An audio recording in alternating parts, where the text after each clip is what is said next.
I've watched the entire Scooby-Doo Mystic Corporation cartoon and it's really f***ed up. For over 50 years, Scooby-Doo has been afloat and is not even going to retire, creating more and more alternative variations of the cartoon, which makes us realize that there is a whole multiverse. The cartoon itself was released under the auspices of Warner Brothers Entertainment from the director who gave us the Smurfs, 101 Dalmatians and Junior Justice League, all seasoned with the source of Cartoon Network, on which the themed cartoon was released. A gang of 4 humans and dogs live in a crystal cave that hides many secrets and mysteries. One of them is why they still have not realized why they should not be afraid of people in masks, because every time it turns out to be people, but about everything in order. Subscribe to the channel and put a like so that the mom got $1 million. An ancient evil imprisoned in a crystal sarcophagus creates a group of 4 humans and 1 animal to free themselves from their imprisonment. The mystery hunters, however, manage to realize they're being manipulated. With the help of a jaguar heart, a spear with a heart on the tip, they set out to extinguish the evil in a sarcophagus, but it was not to be. Conquistadors sailed to the island, they captured the locals and stole the treasure. The crew began looting settlements and annihilating people. The captain realized the treasure was cursed. The cylindrical disc became a roadmap. Reaching the island, he hid the treasure deep in the caves. Later, this place would be called Crystal Cave. The captain, in order to keep the secret, will raise the ship to the mountain and hide there a part of the cylindrical disc. Why it wasn't just destroyed was most likely due to the influence of evil. Though he was able to overpower himself, he could not destroy the map. The evil in the sarcophagus could still enslave people's minds with its power. Other groups would appear in this way. In 1765, Spanish missionaries would build a town, and even later they would find a conquistador fleeing from a 2-part disc. The group quickly become interested in the find, and they are possessed by a thirst for treasure. Porto's donkey plants explosives and steals the disc, fleeing into the swamp. The monks tried to leave him behind, but all was in vain. Porto was dragged away by alligators, and 1 disc was lost at the bottom of the ocean with the explosion of the city. The monk Gabriel decided to hide the single disc in cheese, and later he and his friends disappear like all the conquistadors. And each time there were new followers in town: the Mystic Alliance, the Mystic Group and Bull Baby, the Mystic Charity Lodge, the Mystic Commonwealth of the Darrow family, and the previous Mystic Corporation. All were ruled in one way or another by the evil from the crystal sarcophagus. The Mystic Charity Lodge built a library and also devoted itself to investigating the mystery of the disappearance of the missionaries. However, as time went on, each of them began to disappear, and in the end only Abigail Glock was left. She found a new sidekick in the form of Pericles the Parrot, and set out to find a cylindrical disc at the bottom of the missionary city. She designed a base, as well as creating robots to search for the disc, but as time went on, the search dragged on and she still couldn't find it. Another group was also hit by a curse, the Darrow family. They too were solving mysteries, and one of the parts of the disc fell to them on Halloween night when they were corrupted by the treasure. Before they knew it, their mansion went under, burying them alive. One by one they began to disappear, and at the end only the youngest son of the Darrow family was left. The first mystical corporation, it consisted of Brad Chales, Judy Reeves, Cassidy Williams, Rick and Professor Pericles. They also found the disc and began to search for the treasure. They asked young Mayor Jones, who was in the history department at Darrow Institute, for help. He traveled to Crystal Cave to find the treasure, but he decided to make a deal with Pericles to find all the pieces and not take the corporation to account. Jones made it clear to the group that if they didn't leave the Crystal Cave, he would commit massacre on the loved ones. He tricked Pericles, leaving him scared, and also blamed the mystical group for the disappearance. Brad and Judy would later return to the cave with the baby, which was a stupid mistake.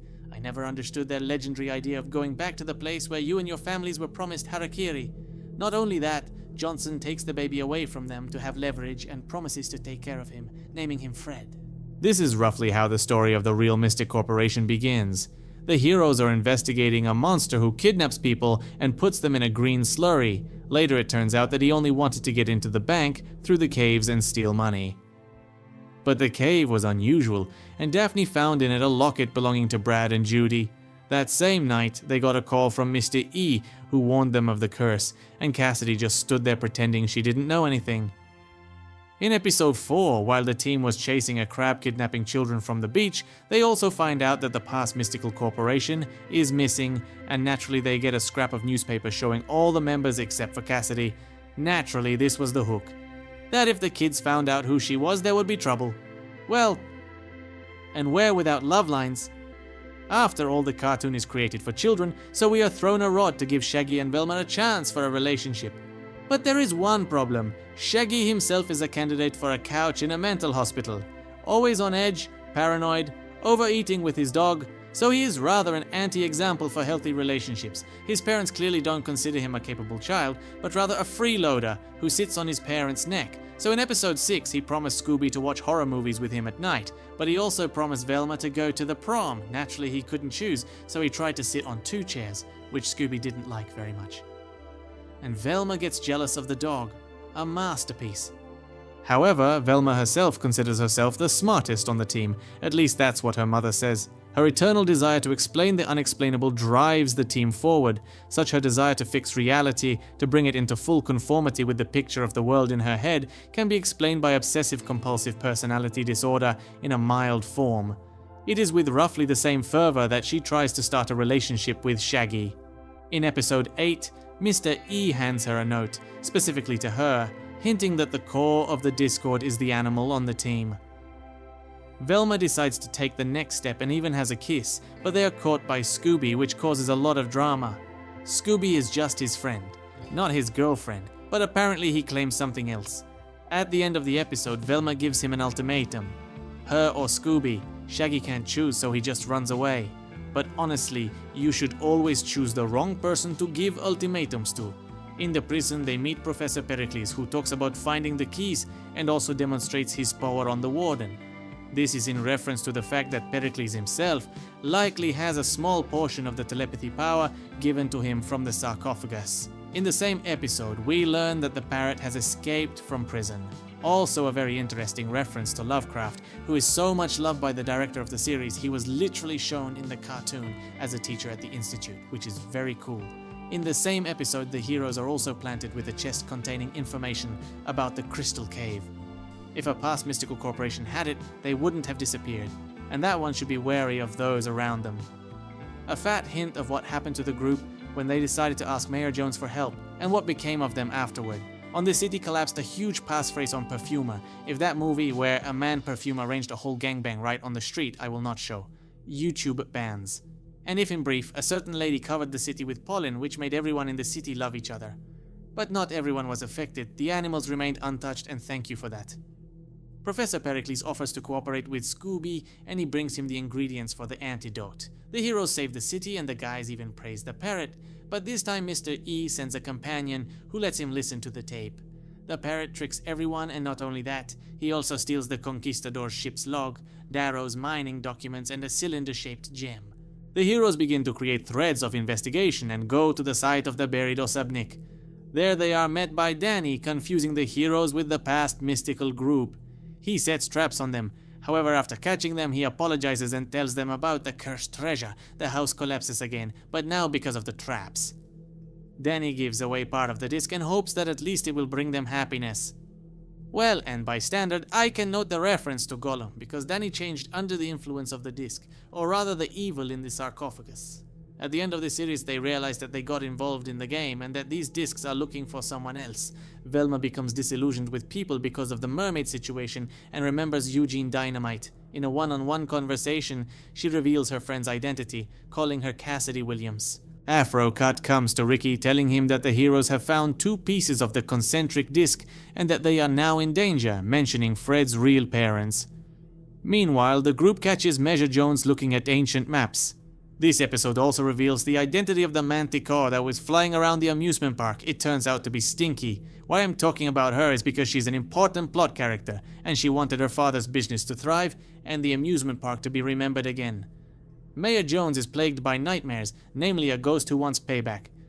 To protect his father, Fred sets traps, but the cameras show that Mayor Jones is not clean either and is hiding something. The ghost actually turns out to be Pericles, who wanted to take some of the disc away from Jones. Naturally, this was news to the team. After all, according to the Feathered Man, this part of the disc was stolen from him. Jones himself denies everything and guffaws, saying that it was just confiscated. In fact, the final point of departure of the heroes becomes the last episodes of the first season, and in fact one of the denouements of the whole series. Ricky arranges a play in which Alice May played the role of a villain, namely tried to show that harms the mystical corporation, and all this in order to lure out Pericles and steal his discs, but nothing happens as Cassidy turns the whole theater and tells all the heroes. Alice May is taken to jail, but nobody touches Ricky, although Cassidy is supposed to be taken away, questioned as a witness, and Ricky is found. Fred notices how his father is acting strangely and decides to check the mayor's office with his team, where he finds a map with a cylindrical disc on it, as well as a mold of the past disc. About this, Jones, and disguised in the costume of Frick, detains the children in the mayor's office until the police arrive. They are taken to the station, where Jones, who has deliberately played it all up, says that he will now be punished and banned from spending time with the team. Jones also hears Shaggy and Fred's abrupt conversation and goes to their house. The team learns what Frick needs and goes to set a trap, during which time Parrot decides to kill Ricky's only advisor, Ed Marchin, to suck up to his former teammate. He also catches Scooby-Doo in the caves beneath the only missionary building in town. However, they are interrupted by Frick. He rescues Fred as he was dangling over a cliff, thus giving himself away. Jones tells everything to Fred and he makes the decision to find the real parents. Their relationship, literally the whole season was shown everything was going to the wedding, but now Daphne will have to wait because Fred decided to find his parents and break off the engagement. Not only that, but Daphne is looking for someone to blame in the person of Velma, because if it wasn't for her curiosity, and so on and so forth. Very interesting irony turned out to be the authors of the cartoon. Shaggy is sent to a military academy and Scooby-Doo to a farm. After the events of the first season, Janet was put in the mayor's place and it became advantageous for her to bring back the mystical group. Scooby-Doo stole the tank only to bring Shaggy back. This says a lot about their friendship. The heroes only get together as a foursome because Daphne now wants to marry a handsome man. We also learned that Velma has been working for Ricky with Stinky all this time, but she forgot to tell the team. She tries to put Stinky on the team on purpose, but it fails and they leave her at the airfield alone when Daphne decides to rejoin the team. Oh yeah, Fred made it through the landing gear to the cockpit and was able to land the plane. Am I the only one confused by that? I think we could do a whole video about the passholes, since I can't possibly show you all of them. There's a whole episode dedicated to D&D where the guys are trying to win at a board game.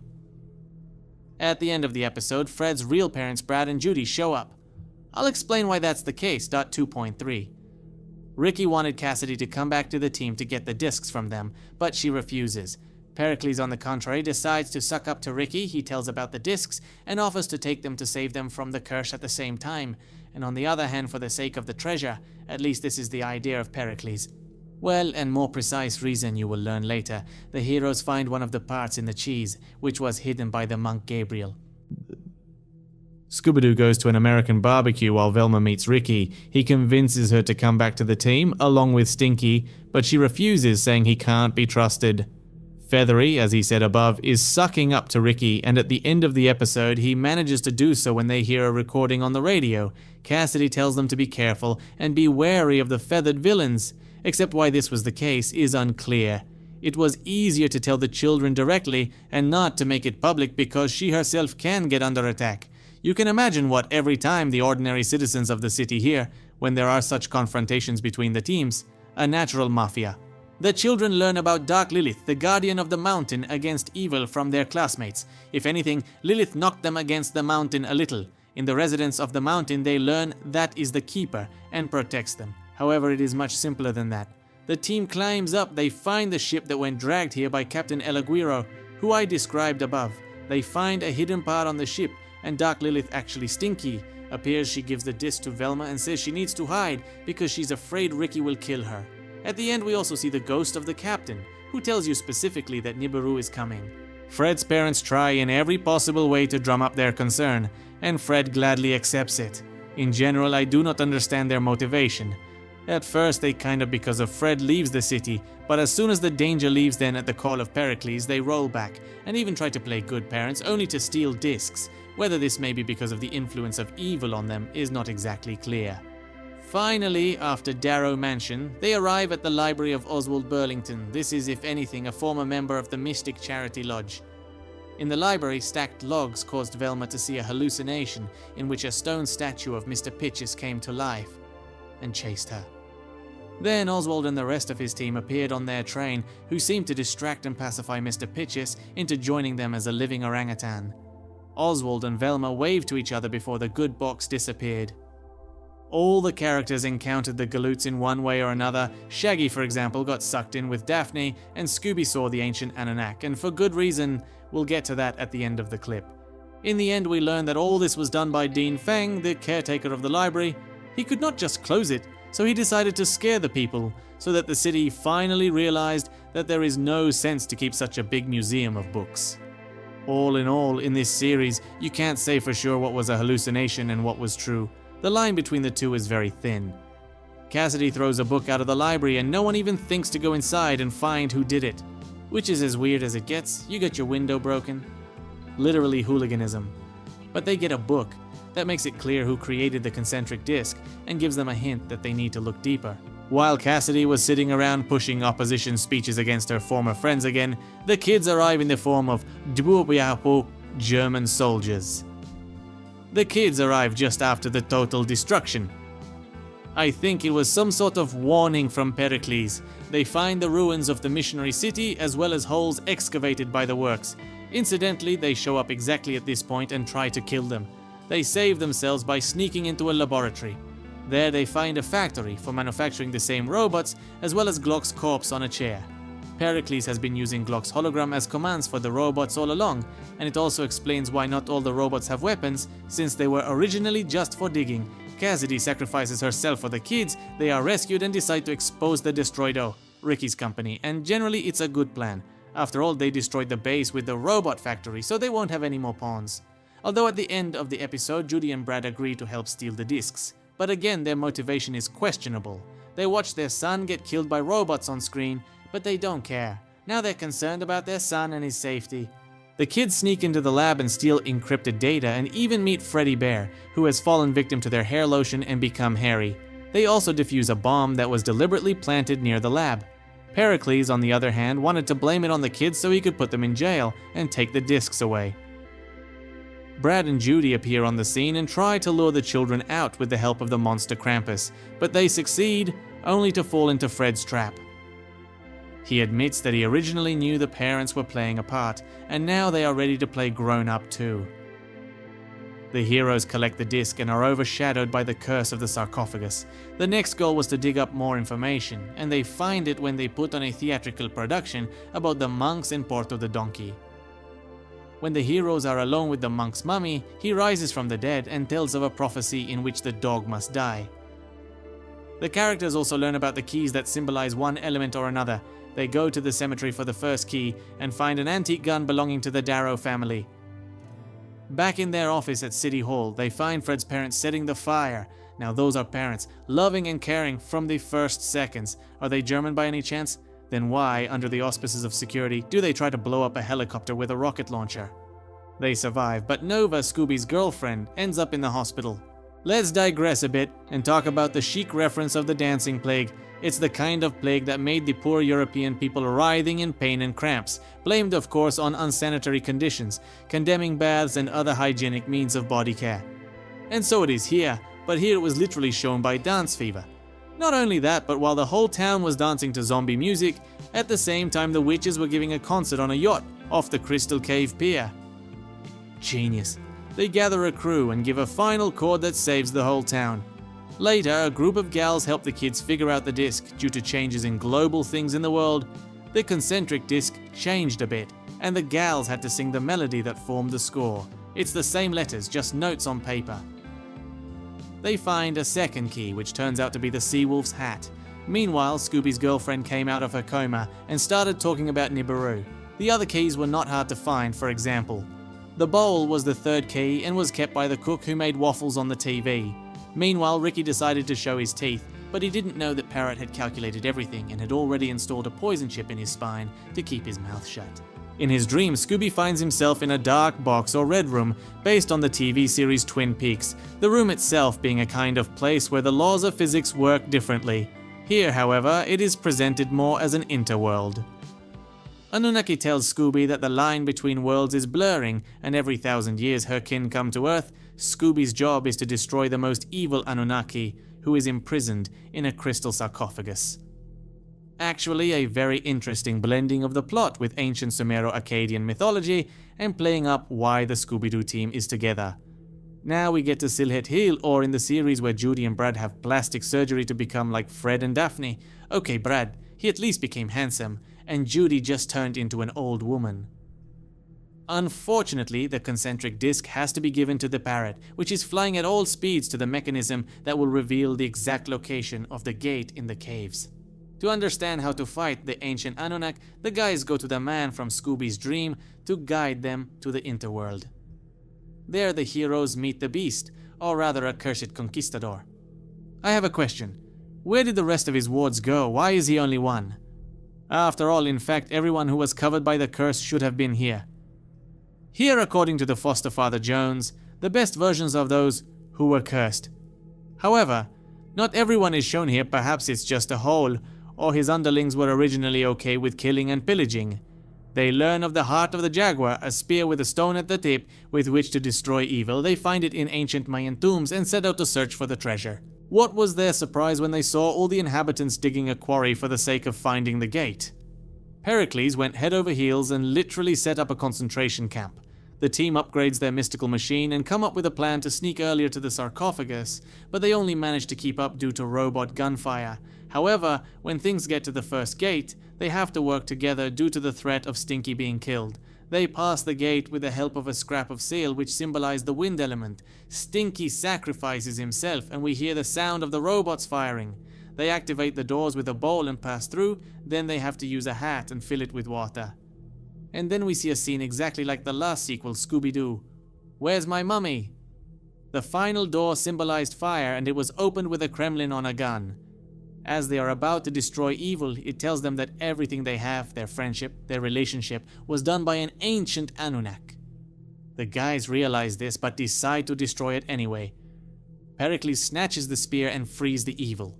The Anunnaki is going to absorb Scooby as a vessel, but the parrot asks to switch places, because that's how he wants to get some power. That's what he thought, until the Anunnaki completely takes over the body and essentially ruins all of the foolish parrot's plans. The jaguar's heart shattered, destruction all around. Scooby-Doo realizes through visions that their heart is them. When a barrier protects them from the Anunnaki strike, they destroy the sarcophagus, giving birth to a new reality, where the sarcophagus never existed. They meet Brad and Judy, who are planning Fred and Daphne's wedding. Shaggy is a great cook, and Fred's adoptive father works as a gym teacher. That's essentially where the series ends.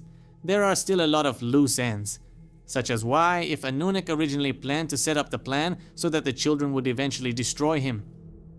Why did Scooby-Doo start having visions of Anunnaki only after Harlan's and dreams related to the Red Room? However, it's still a great sequel after those shows of the 2070s, where every series was built on the same thing, that the villains wear masks. At first glance, any of the cartoons about Scooby-Doo seems demanding to the viewer of the animated series, the concept of which anyone will understand after the first watched series. The team arrives in another town, where something inexplicable is happening, running a mysterious monster or flying a ghost. Everyone is in a panic. In the process, the brave investigators hit the trail of the creature. A Benny Hill-style chase scene ensues, and the unidentified entity falls into a trap set up like a Goldberg machine, that is an absurdly complex mechanism with lots of ropes and blocks. It turns out to be no magical creature whatsoever, just a man in a special suit. His mask is triumphantly pulled off, and the hapless villain frustratedly exclaims something along the lines of, "I could have gotten away with it if it weren't for the annoying kids." There seems to be nothing simpler than Scooby-Doo. Such series are called procedurals. The series are arranged in approximately the same way. Everything revolves around an unchanging event structure. Formally it is a detective, however, even a fairly attentive child is not difficult to determine. Scooby-Doo from the very beginning taught the viewer a simple truth. The main monster of modern times, always a man. Do not need the intervention of higher forces, mean predetermined fate. Fate, which dooms us to torment and deprivation. Everything is in your hands. There's enough power in those hands to prevent disaster, to uncover any deception, to pull off the mask of powdered evil. Simply put, in the late 60s, children's Scooby-Doo gave a sense of solid ground under their feet. This seemingly naive series differed favorably from others, and that's why Scooby-Doo lived so long and continues to come out. for more than half a century. To me, this cartoon will always give a sense of nostalgia and freedom. I watched the entire cartoon. Scooby-Doo Mystic Corporation, and it's really f***ed up.